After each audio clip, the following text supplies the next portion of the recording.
What's it, guys? This is Cold-Blooded. I'm coming at you with my third commentary. Actually, stepping mine up from 1 week now. I've decided to do 2 weeks. Simply got a bit more extra time in my hand, getting a bit more used to my schedule at the moment. Also, it seems that, apart from DC dailies, not so many commentaries are going up, so I'm hoping to try bring you some more commentaries, some more good quality commentaries. I would say pro Dota commentaries, but I'm not at that level yet. But I'll tell you guys when I am. No, I won't rate myself like that. But good news is we are going to watch a game now between HappyFeet and between SoftVision. This is almost a revenge match because earlier SoftVision beat HappyFeet, and so HappyFeet really do want some revenge against the SoftVision team here. I'm not exactly sure where SoftVision orientate from, but HappyFeet are a Filipino team. They do obviously originate from the Philippines, and one of my favorite carriers of all time, Jules, is on their team. So I'm really excited, really excited to see that. Also, we're going to see lots of probably Filipino bottle crow action, cool stuff here. Probably 2 crows flying around the map like an absolute madman.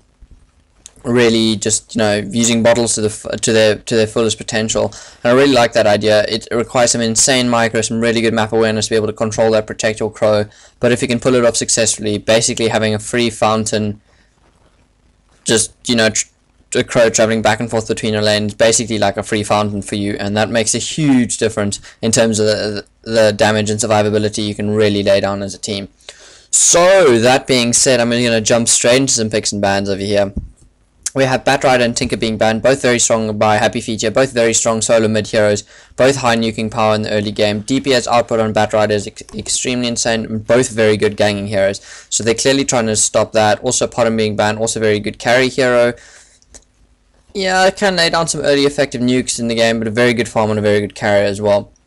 A lot of the items that we see being banned here by HappyFeet are heroes that really benefit from your bottle crow sort of strategy, so I don't know if those are just standard picks they're used to banning in the Filipino League, or I'm not sure what's quite going on.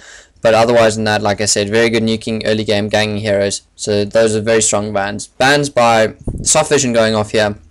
HappyFeet on the Scourge, SoftVision HappyFeet on the Sentinel, SoftVision on the Scourge team. We do see an Evermore and Morphling being banned, and a Queen of Pain. So straight out of the blocks, SoftVision really banning late game carries here. So maybe they're looking at a tank team here.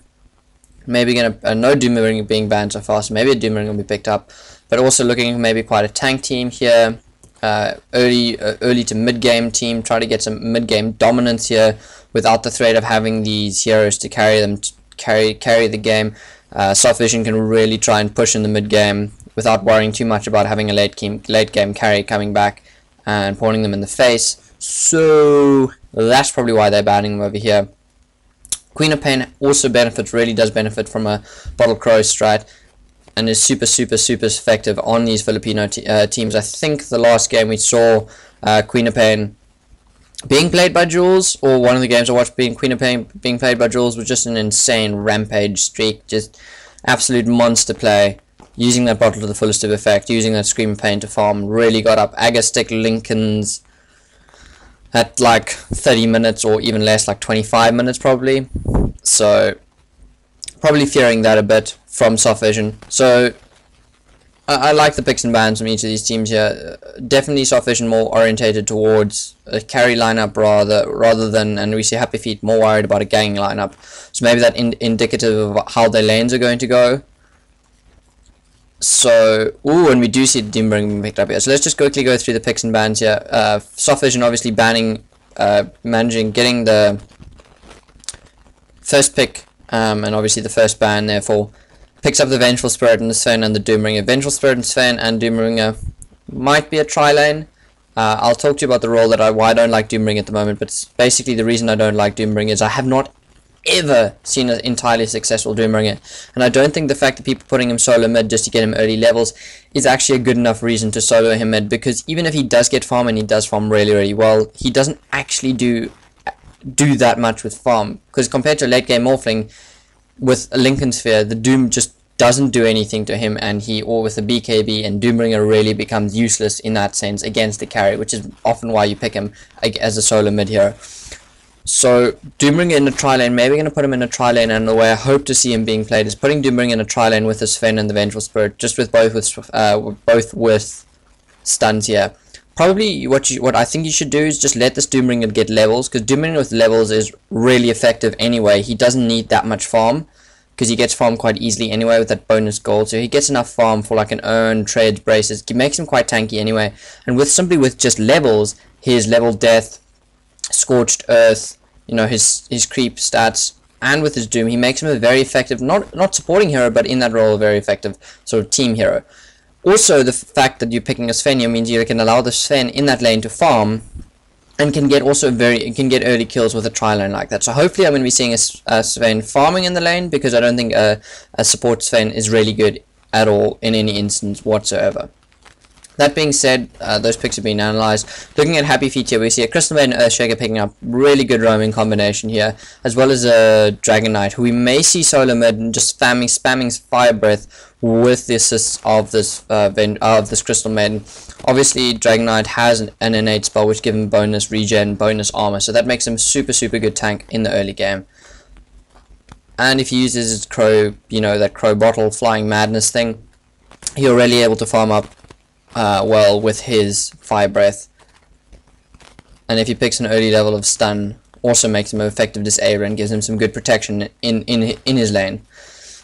We see, I'm not really sure if SoftVision are stumped here, but they're taking quite a while to choose their next picking band. Maybe they're just having an argument. But the other bands being picked up here are Windrunner and Visage. So heroes to complete a tri lane, because you're not gonna tri lane DK and a Dragon Knight, an Earthshaker, and a Crystal Maiden. So Happy Feet banning tri lane completions here, assuming also probably that this Doombringer is going to solo mid, so they're banning tri lane combinations for this Sven and the Venge, so banning the Visage and banning the Windrunner, really good tri lane heroes. Also we see here being banned by Jules' more tanky heroes, banning the SK and the starter, fearing the fact that Happy Feet are going the tank route against the heroes here, because you can really just, you know, eliminate the slaughter on the Sven and the Vengeful Spirit if you have tanky heroes from the game. Picking up a Puck here, not sure that's the best of ideas, especially against a Dragon Knight who can just tank most of the damage that you're going to put onto him, especially if he picks up a Hood in the early game, or a BKB. So not sure that this Puck here is the best of picks. Really good initiator, but not so much follow-up initiation coming on here. So without another AoE hero, this Puck is not going to prove so useful, and not going to be able to lay down effective AoE strills. I think if you're going to pick a Puck, you have to have a long-range initiation strategy. Picking a Puck by himself isn't an effective counter to any one of these heroes that Happy Feet have picked up, so I'm not so sure about the role that Puck is going to play in this game so far. Really good hero, really love Puck, really high skilled play. You need to be really high skilled to play him. That being said, yeah, not so sure about the pick yet. We see a Spectre being picked up, and man, I love Spectre. Very boring hero, admittedly. Apart from the fact that you need super good timing in order to use that ultimate, you know, to pick up kills, especially in the early game.